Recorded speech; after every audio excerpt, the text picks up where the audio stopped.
الحمد لله رب العالمين، والصلاة والسلام على سيد الأنبياء والمرسلين محمد وآله وأصحابه أجمعين، ومن تبعهم بإحسان إلى يوم الدين، وعلى كل من دعا بدعوته واستنى بسنته واهتدى بهديه إلى يوم الدين. أما بعد، فأعوذ بالله من الشيطان الرجيم. بسم الله الرحمن الرحيم. ظهر الفساد في البر والبحر بما كسبت أيدي الناس ليذيقهم بعض الذي عملوا لعلهم يرجعون. صدق اللہ العظیم. قرآن پاک کی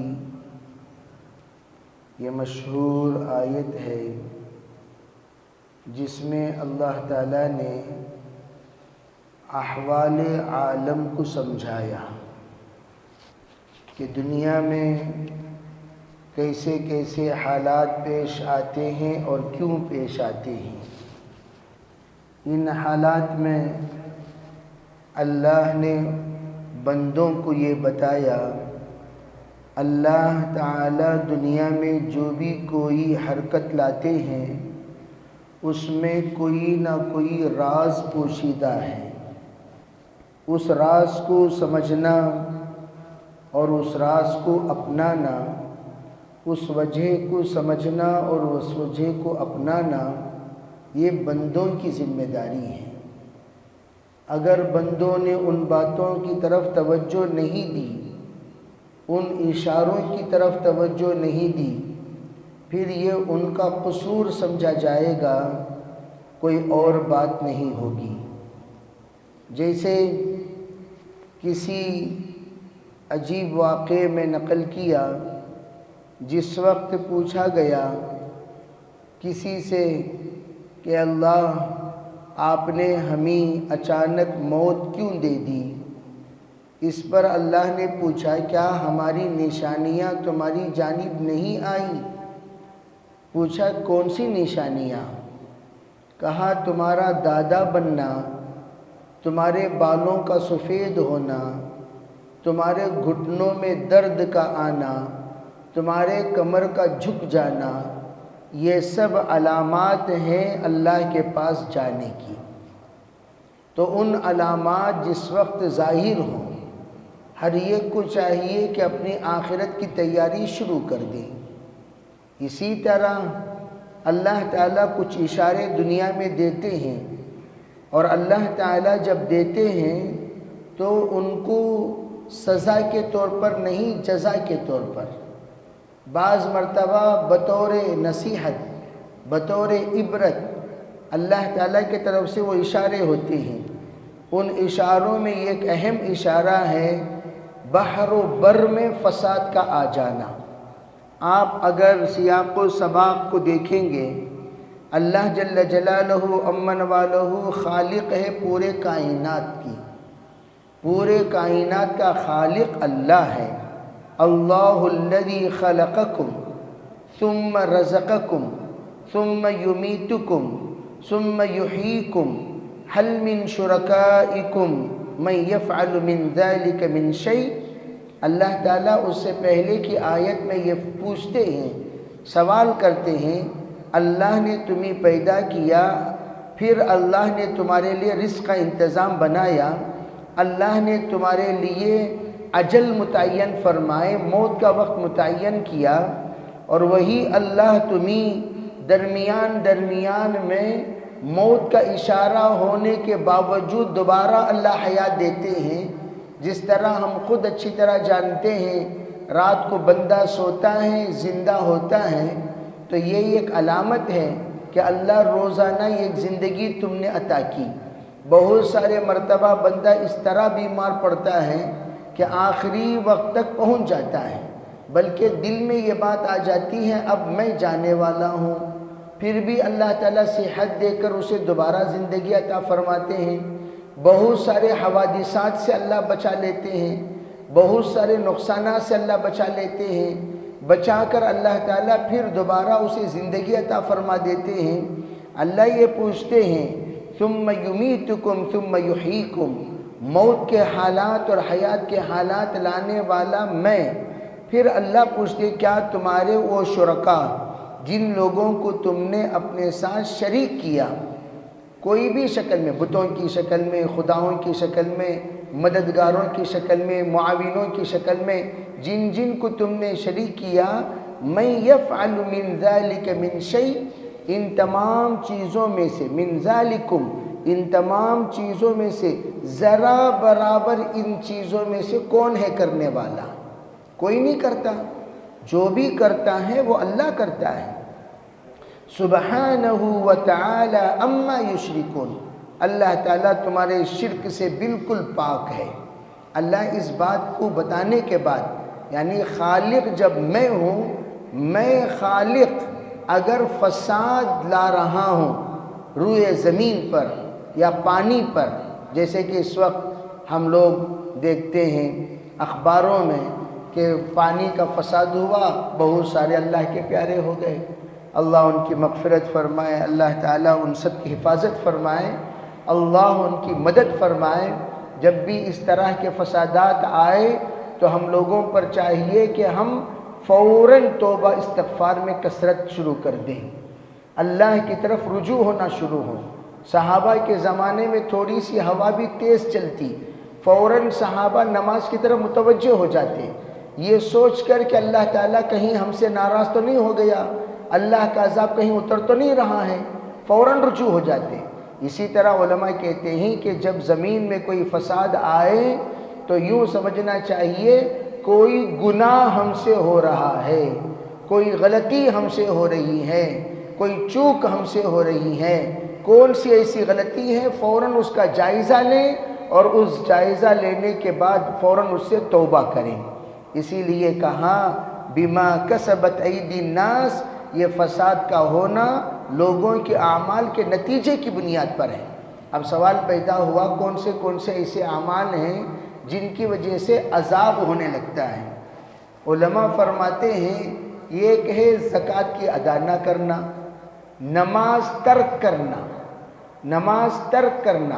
نماز چھوڑنے کے عادی بننا، زنا کی کثرت، سود کی کثرت، بے حیائی کی کثرت، یہ تمام وہ ہیں جس کے ذریعے سے اللہ تعالیٰ مختلف قسم کے عذابات لاتے ہیں۔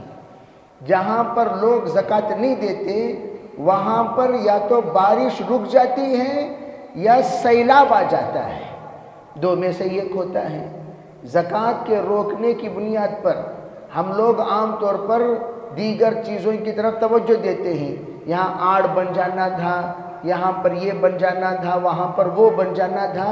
ارے اللہ کے بندو، بہت سارے علاقے سب کچھ بنے ہوئے ہیں پھر بھی کیسا ڈوب گئے؟ آپ کو یہ بات حیرت کی ہوگی، جس وقت کرنول کے فسادات پر ہم لوگ گئے ہوئے تھے، دور دور تک کہیں بھی اس بات کا اشارہ ہی نہیں ہے کہ یہ شہر ڈوبے گا، یہ شہر ستیہ ناش ہوگا، یہ شہر تباہ ہوگا۔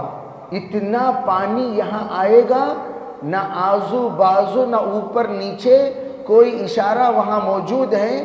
زندگی میں پہلی مرتبہ کہہ رہے تھے 80 سال پہلے کبھی ایسا ہوا، پھر 80 سال بعد اب ایسا ہو رہا ہے۔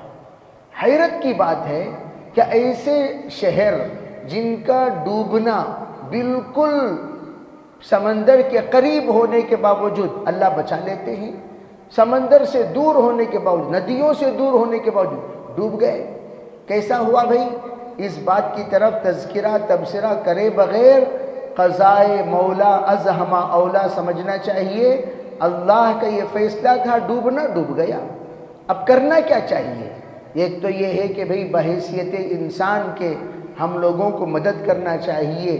مدد، مالی مدد کرو، دعاؤں سے مدد کرو، جو لوگ مدد کرنے کی حیثیت رکھتے ہیں، طاقت رکھتے ہیں، ان سے کہو کہ وہ مدد کریں۔ جیسے آج جمعے میں بھی ہمارے یہاں اعلان ہوا ان احباب کی مدد کے لیے، تو باقاعدہ ہمارے اوپر ذمہ داری ہے ہم یہ سوچ کر مدد کریں، یا اللہ میں صدقہ دے رہا ہوں، میں یہاں پر تعاون کر رہا ہوں، اس تعاون کی برکت سے آپ میرے کاروبار کو، میرے پریوار کو، میرے نسل کو، میرے خاندان کو، ایمان والوں کو ایسی مصیبتوں سے آپ محفوظ رکھیے۔ الصدقۃ ترد البلا، بلاؤں کو دور کرنے کی نیت سے صدقہ دو۔ ایک تو یہ عمل کرنا چاہیے۔ دوسرا عمل کیا ہے؟ دعا کیجئے اللہ ان کو نقصانات کی تلافی فرمائے۔ اللہ کے علاوہ کوئی اور تلافی نہیں کر سکتا۔ بطور سبب لوگ تو جا سکتے ہیں لیکن مدد کیا کر سکتے ہیں؟ جتنا اپنے بس میں اتنا کر سکتے ہیں، تو ان کے حق میں دعا بھی کیجئے، اور جو تعاون کرنے کی طاقت رکھتے ہیں ان لوگوں سے تعاون کرائیے۔ یہ 3 کام ہم کر سکتے ہیں۔ جو اصل کام ہے وہ کیا ہے؟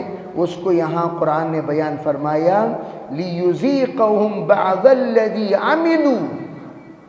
توجہ، ہم یہ عذابات لا کر، یہ فساد لا کر، یہ گڑبڑ کرا کر یہ سمجھانا چاہتے ہیں ان لوگوں کو کہ تم لوگوں نے اپنی زندگی میں کچھ ایسی حرکت کی، کچھ ایسی حرکت، بعض الذی، عجیب نکتہ علماء نے لکھا ہے کہ لمحوں نے خطا کی تھی، صدیوں نے سزا پائی۔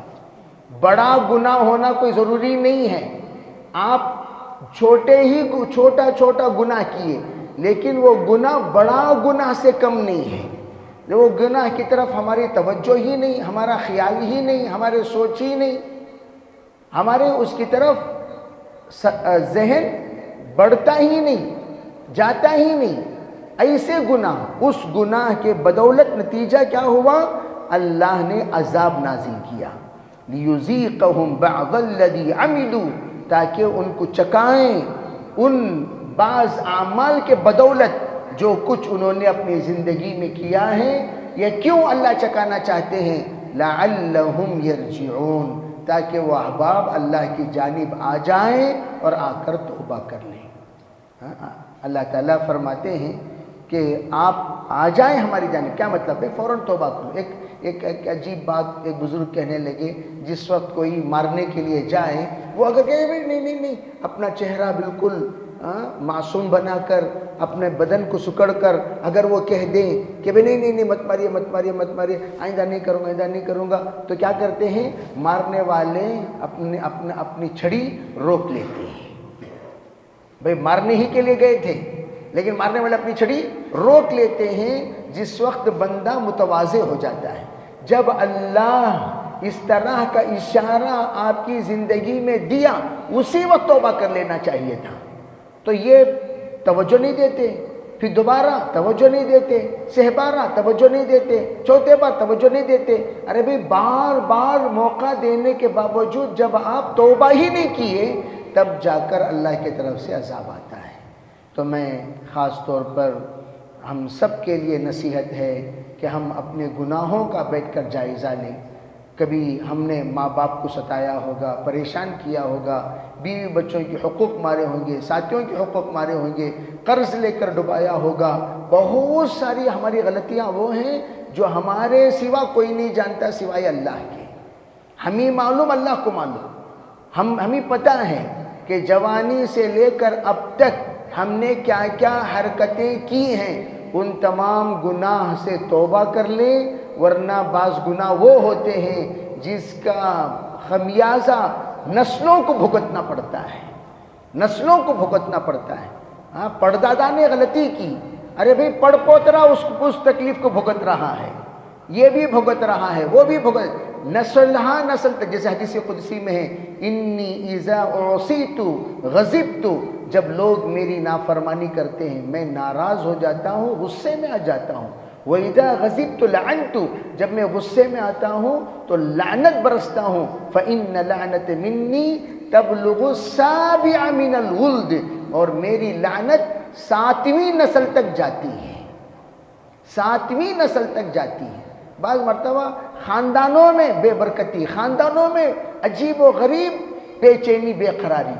اب ان لوگوں کو چاہیے بھئی ہمارے آبا و اجداد کوئی ایسی غلطی کیے، جیسے میں عام طور پر ایک مثال دیا کرتا ہوں، بھئی پہلے کھیتیوں کے زمانے میں لوگ کھیتیوں میں جایا کرتے تھے، کھیتیوں میں جا کر وہاں پر سانپ مار دیا۔ اب بھئی سانپ کو مارا، وہ سانپ نہیں تھا، وہ جن تھا، تو وہ بدلہ لیتا ہے بہت زمانے تک۔ حضرت نبی علیہ السلام سے خود سانپوں کی جماعت نے آ کر شکایت کی کہ یہ لوگ، تو اللہ کے رسول علیہ السلام نے ان سے بھی کہا دیکھو بھئی آپ لوگ موذی جانور کی جب شکل اختیار کرتے ہیں اس وقت میں مارنے کا حکم دیا گیا ہے، مار دیں تو پھر وہ قصوروار نہیں ہے، جس وقت وہ مارنے کی تیاری کریں آپ غائب ہو جائیں، آپ چلے جائیں۔ چنانچہ ایک لمبا واقعہ ہے، ایک سانپ کو مار دیا گیا۔ حضرت شاہ ولی اللہ رحمۃ اللہ علیہ کے والد محترم کا واقعہ ہے کہ جب مار دیا تو رات کو وہ مطالعہ کر رہے تھے تو آ کر دروازہ کھٹکھٹایا، جناب آپ کو بلایا جا رہا ہے، آئیے۔ کون بلا رہے ہیں؟ بلا رہے ہیں بادشاہ بلا رہے ہیں۔ اب وہ نکل گئے، انسانوں کے ساتھ نکل کر جا رہے ہیں، کہاں جا رہے ہیں خود پتہ نہیں تھا۔ جاتے جاتے ایک ہد کے پاس گئے اور جا کر وہ پہلا انسان اندر گیا، کہا آپ بھی اسی طریقے سے پیر رکھیے اندر چلے جائیں گے، وہ بھی اندر چلے گئے، تیسرے بھی اندر چلے گئے۔ وہاں جا کر دیکھا تو ماتم کا ماحول ہے، ماتم کا ماحول، سامنے جنازہ رکھا ہوا ہے۔ تو ان کو بلایا گیا، آئیے، کہا جناب آپ نے ہمارے شہزادے کو کیوں مارا؟ انہوں نے فرمایا بھئی میں نے کہاں مارا آپ کے شہزادے کو، آپ کے شہزادے کو میں نے نہیں مارا۔ کہا نہیں، ہمارا شہزادہ ہم سے اجازت لے کر گھومنے کے لیے گیا تھا، تفریح کے لیے گیا تھا اور آپ نے اس کو مار دیا۔ کہا نہیں، ہم اس کو سانپ مارے تھے ہم تو آپ کے شہزادے کو نہیں مارے۔ کہا کہ سانپ کو کیوں مارے، کیا وجہ؟ اللہ کے رسول علیہ السلام نے فرمایا کوئی بھی موذی جانور آپ کو نظر آئے اسے اس کی تکلیف پہنچانے سے پہلے اسے مار دیا کرو، یہ حدیث پاک ہے، اس حدیث پر عمل کرتے ہوئے میں نے مار دیا۔ اب یہاں پر بات ختم ہوئی، کہا یہ حدیث ہے؟ کہا جی حدیث ہے۔ تو انہوں نے اعلان کیا ہاں بھئی تم میں کوئی ہے جو حضور سے یہ حدیث سنی ہو؟ تو ایک بوڑھا جن اٹھا اور کہنے لگا ہاں میں نے اللہ کے رسول علیہ السلام سے یہ حدیث براہ راست سنی ہے کہ آپ نے یہ فرمایا تھا۔ تو اس حدیث کی سند پانے کے بعد وہ بادشاہ نے ان کو معاف کر دیا، یہ آ گئے۔ تو اب جنات صحابی کو دیکھنے کی وجہ سے تابعین ہوتے کہ نہیں ہوتے وہ الگ بحث، لیکن انسانوں کے درمیان جنات میں اگر کوئی صحابی جن کو دیکھے وہ تابعی کی سند نہیں پاتے، اس لیے کہ وہ سند متصل نہیں ہوتی۔ الغرض بہرحال جنات میں بھی بڑی لمبی عمر والے، حضور کے زمانہ پائے ہوئے، موسیٰ علیہ السلام کا زمانہ پائے ہوئے، عیسیٰ علیہ السلام کا زمانہ، اس لیے کہ جنات کی عمر بڑی لمبی ہوتی ہے، 1000 سال، 1500 سال، 2000 سال، لمبی عمر ہوتی ہے، تو آج بھی موجود ہیں۔ تو میں عرض کرنا چاہتا ہوں کہ اس طرح کی بعض غلطیاں ہو جاتی ہیں تو وہ بدلہ، تو ایسے موقع پر فوراً استخارہ کرنا چاہیے۔ ہمارے خاندان میں ایسی پریشانی کیوں ہے؟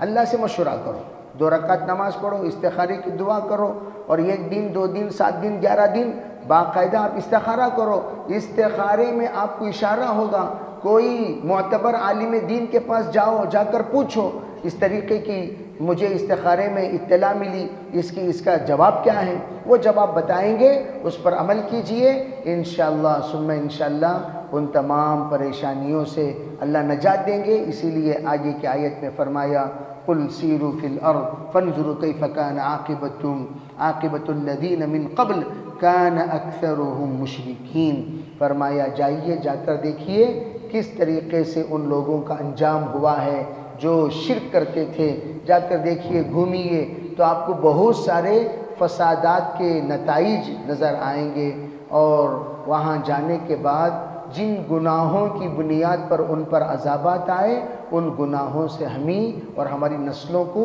توبہ کرانا چاہیے اور بچانا چاہیے۔ اللہ تعالی ہمیں اس حریے کو بچنے اور بچانے کی توفیق عطا فرمائے۔ لک الحمد و لک الشکر، اللہم صلی علی سیدنا محمد وعلی آل سیدنا محمد وبارک وسلم۔ اللہم فقہنا فی الدین وعلمنا القرآن الحكيم. اللهم فقهنا في الدين وعلمنا القرآن الحكيم. اللهم فقهنا في الدين وعلمنا القرآن الحكيم. سبحان ربك رب العزة عما يصفون وسلام على المرسلين والحمد لله رب العالمين.